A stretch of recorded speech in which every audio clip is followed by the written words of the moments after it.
ഇനി child abuse എന്നാ നോക്കുന്ന സമയത്ത് ഒരു ചൈൽഡിനെ ഫിസിക്കലി, ഇമോഷണലി, അതേപോലത്തെ സെക്ഷലി, അല്ലെങ്കിൽ അവരെ നെഗ്ലക്റ്റ് ചെയ്യാണ്. അതായത് ഇപ്പം 2-3 കുട്ടികളുണ്ടെങ്കിൽ അതിനകത്ത് ഒരു കുട്ടീനെ മാത്രം നെഗ്ലക്റ്റ് ചെയ്യാണ്. അപ്പോൾ അങ്ങനെയുള്ളത് ആ ഒരു അവസ്ഥേനാണ് എന്ത് പറയുന്നത്, ചൈൽഡ് അബ്യൂസ് എന്ന് പറയുന്നത്. അത് അവരെ ഡെവലപ്മെൻറ്റിനും വെൽബീയിങ്ങിനെയും ബാധിക്കുന്നുണ്ട്.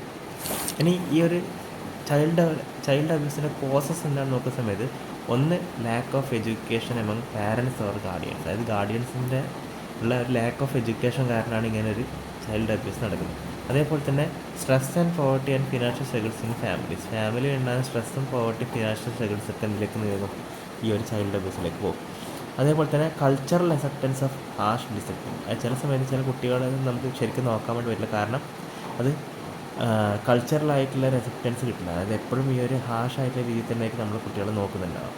പിന്നെ അതേപോലെ തന്നെ absence of strict legal enforcement. അതായത് ഈ കുട്ടികൾക്കെതിരെയുള്ള എന്തെങ്കിലും പ്രശ്നം നടക്കുന്നുണ്ടെങ്കിൽ കുട്ടികൾക്ക് പെട്ടെന്ന് എന്ത് ചെയ്യാൻ പറ്റില്ല, ആൾക്കാരെ, അതായത് വലിയവരെ, മൂത്തവരെ, അല്ലെങ്കിൽ അപ്പുറത്തെ ആൾക്കാരെ, അല്ലെങ്കിൽ പോലീസിനെ അറിയിക്കാൻ വേണ്ടി പറ്റില്ല.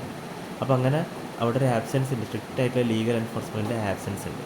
പിന്നെ എന്തിനാണ് ഈ അവയർനെസ് നമ്മൾ കൊണ്ടുവരുന്നത് വെച്ചിട്ടുണ്ടെങ്കിൽ, ഈ ആൾക്കാരെ അവയർനെസ് എങ്ങനെ കൊണ്ടുവരണം, അതായത് ഈ അവയർനെസ് എന്തുകൊണ്ട് കൊണ്ടുവരണം എന്ന് വെച്ചിട്ടുണ്ടെങ്കിൽ, ഈ ആൾക്കാരെ എഡ്യൂക്കേറ്റ് ചെയ്യണം. അതായത് ഈ ഒരു ചിൽഡ്രൻ്റെ ഫിസിക്കലും മെൻ്റൽ ഹെൽത്തിനും മുകളിൽ ഇങ്ങനെ ചെയ്തിട്ടുണ്ടെങ്കിൽ അവർക്ക് ഭാവിയിൽ കുറേ പ്രശ്നങ്ങൾ ഉണ്ടാക്കുന്നതിൻ്റെ കാര്യം അവരെ പറഞ്ഞ് എഡ്യൂക്കേറ്റ് ചെയ്യുക, അവരെ പറഞ്ഞ് മനസ്സിലാക്കി കൊടുക്കണം.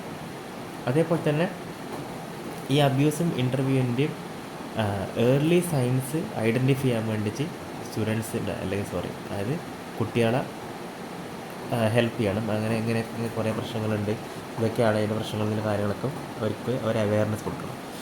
അതേപോലെ തന്നെ ഈ കുട്ടികളെ സേഫായിട്ട് സപ്പോർട്ടീവായിട്ടുള്ള എൻവയോൺമെൻറ്റിലാണ് വളരുന്നതിൽ കാര്യം ഉറപ്പ് വരുത്തണം. അതേപോലെ തന്നെ ലീഗൽ ആക്ഷൻസും കമ്മ്യൂണിറ്റി ഇൻവോൾവ്മെൻറ്റും ഉണ്ടാകുന്നുണ്ടെങ്കിൽ ഈ കേസസ് എല്ലാം റെഡ്യൂസ് ചെയ്യാൻ വേണ്ടി സാധിക്കും. ഇനി അവയർനെസ് ആക്ഷൻ എടുക്കുന്ന സമയത്ത് നമ്മൾ എന്ത് ചെയ്യണം, കുറേ വർക്ക്ഷോപ്സും ക്യാമ്പയിൻസൊക്കെ പാരൻസിനൊക്കെ വേണ്ടി നടത്തണം. അത് സ്കൂൾ ലെവലിലൊക്കെ നടത്തണം. അതേപോലെ തന്നെ ചൈൽഡ് ഹെൽപ്പ് ലൈനും അതേപോലെ തന്നെ സപ്പോർട്ട് നെറ്റ്വർക്ക്സും എപ്പോഴും കുട്ടികൾക്ക് കൊടുക്കണം, പ്രൊമോട്ട് ചെയ്യുന്നതാണ് അത്. പിന്നെ കുട്ടികൾക്ക് അവർക്ക് ഇന്ന റൈറ്റ് ഉണ്ട് എന്നുള്ള കാര്യങ്ങൾ എന്ത് ചെയ്യണം, അവരുടെ അടുത്തേക്ക് പറഞ്ഞു കൊടുക്കണം. അതേപോലെ തന്നെ ഈ പോക്സോ ആക്ട് പോലുള്ള ആക്റ്റുകളും എന്താണ്, ഇതിനൊരു അവയർനെസ് ആക്ഷനായിട്ട് നമുക്ക് കാണാൻ പറ്റും. പോക്സോ ആക്ട് എന്ന് പറഞ്ഞാൽ എന്താണ്, കുട്ടികൾ എന്തെങ്കിലും ചെയ്തിട്ടുണ്ടെങ്കിൽ ആ കേസ് പോക്സോ ആക്ടിൽ പെട്ടിട്ട് അവർ ഒരുപാട് വർഷം എന്ത് ചെയ്യേണ്ടി വരും, തടവിൽ പോകേണ്ടി വരും.